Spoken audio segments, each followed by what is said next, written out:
Hi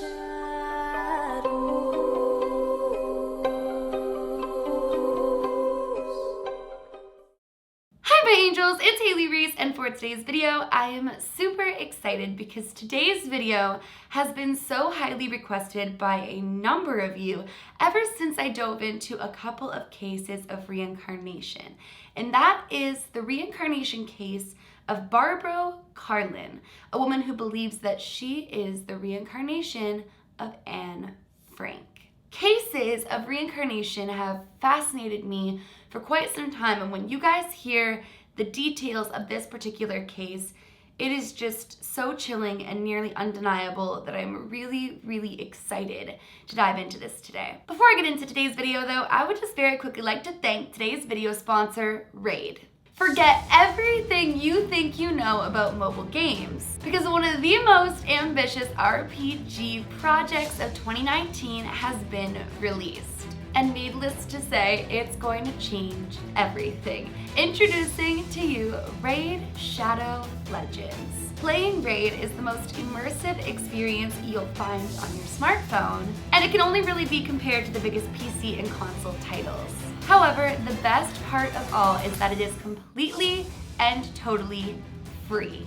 Raid has an amazing storyline, awesome 3D graphics, giant boss fights, PvP battles, and hundreds of champions to collect and customize. The game is growing super fast, and just check out this cool roadmap that they've published. A tag team arena and even a new clan boss. You'll be able to fight with your clanmates. I'm not somebody who typically plays mobile games, but I never expected to get this level of performance from a mobile game.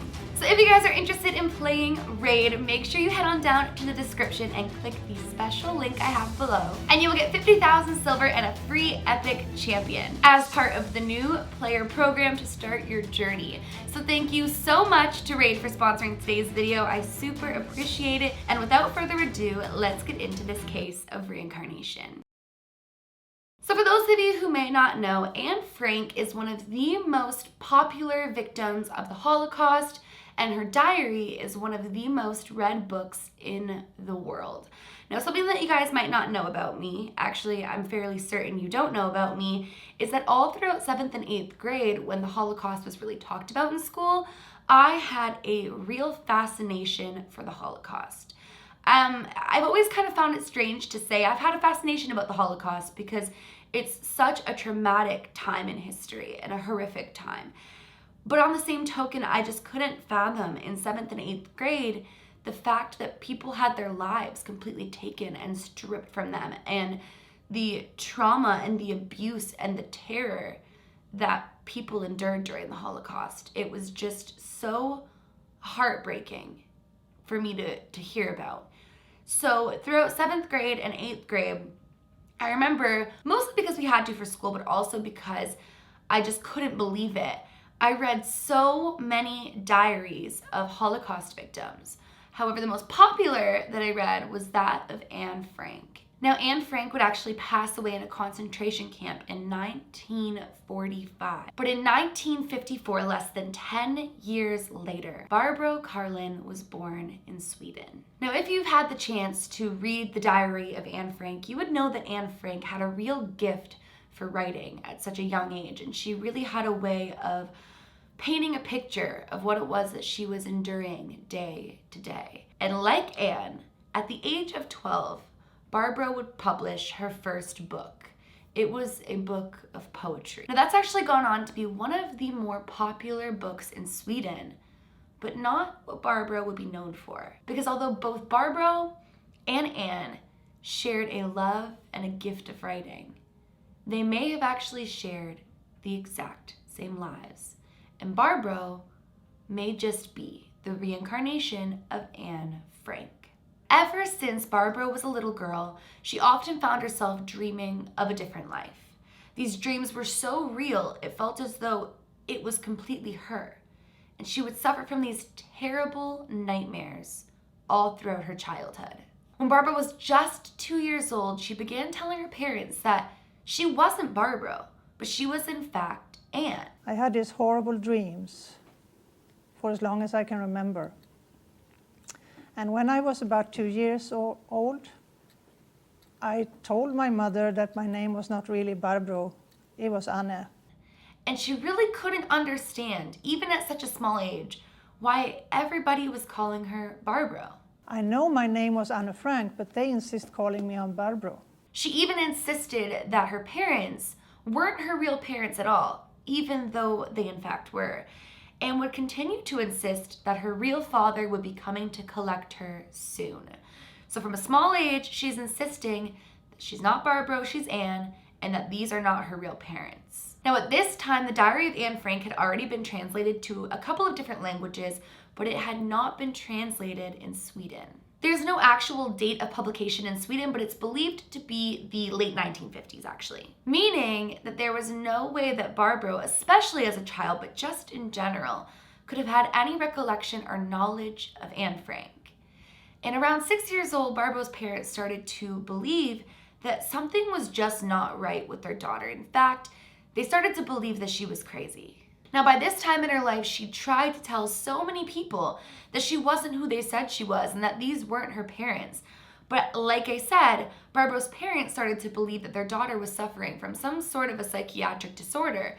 So they brought her to a psychiatrist. But Barbro recognized at this young age that nobody seemed to believe her. Anybody who she told either disregarded it or told her that that was wrong. And so when she was faced with a psychiatrist, she never opened up about the memories that she had or the nightmares she was having or the dreams that she continuously had night after night. And she never told the psychiatrist that she was Anne. And so the psychiatrist deemed her a completely normal little girl with an overactive imagination. Now, when Barbro was just 7 or 8 years of age, she was actually in school when her teacher started to talk about Anne Frank. Now, Barbro was very, very confused about this. She couldn't understand why her teacher had been talking about what seemed to be her. Because in school I realized that Anne Frank was a famous person. And the first time I heard about that, I was shocked actually. Because all of a sudden my teacher started to talk about Anne Frank.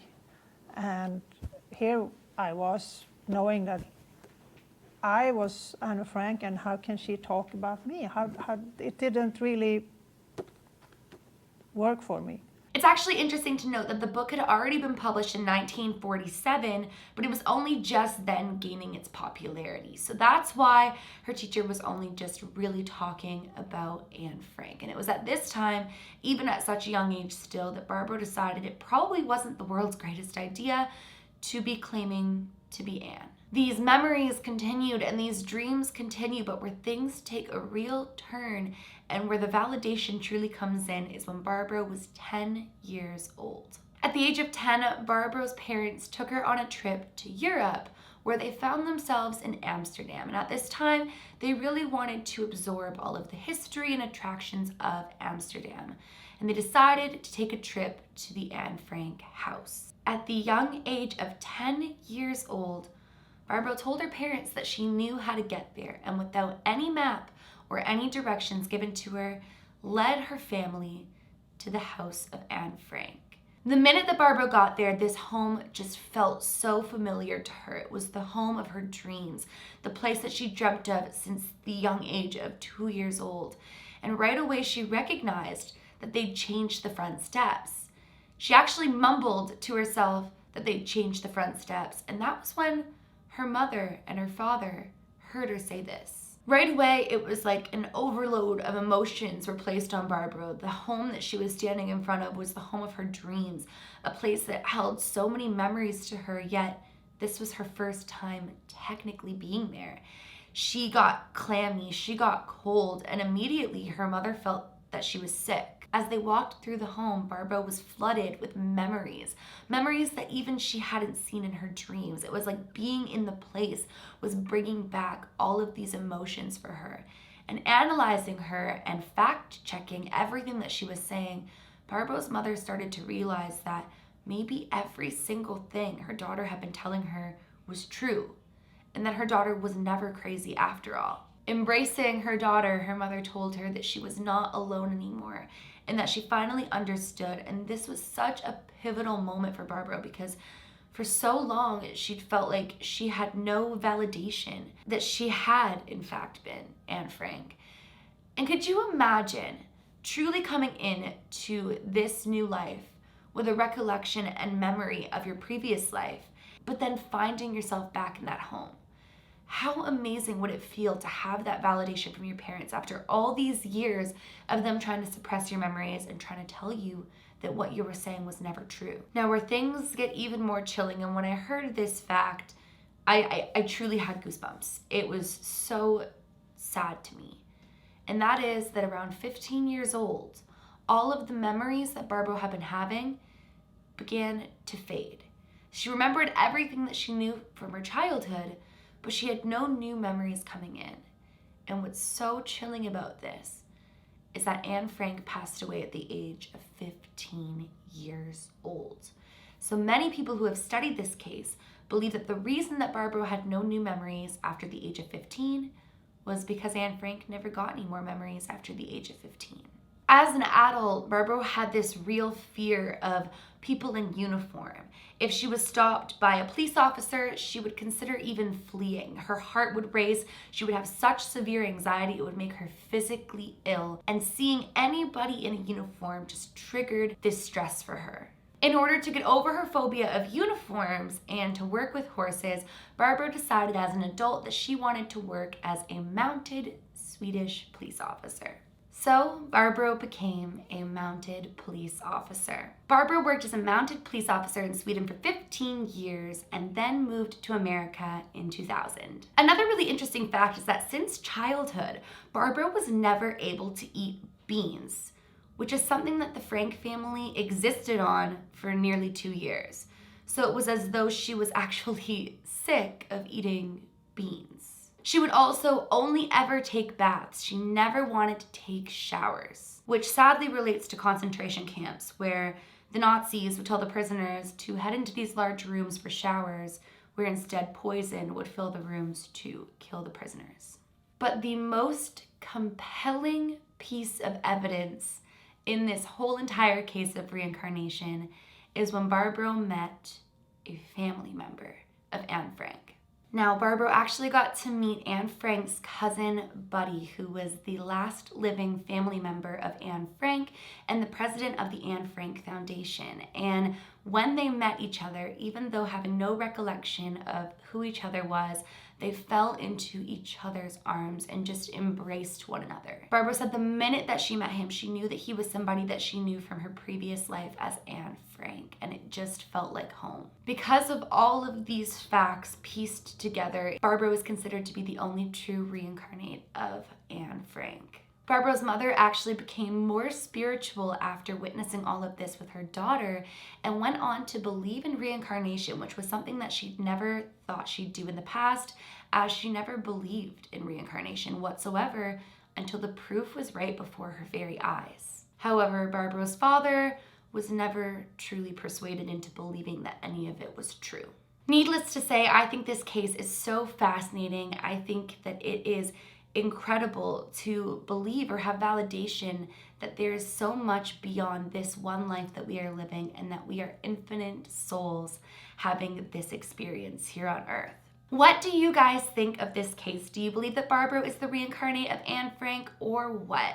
Please, please, please let me know in the comments below. And thank you guys so much for suggesting today's case because it just blew my mind looking into it. It was really, really fascinating to me. Once again, thank you so much to Raid for sponsoring today's video.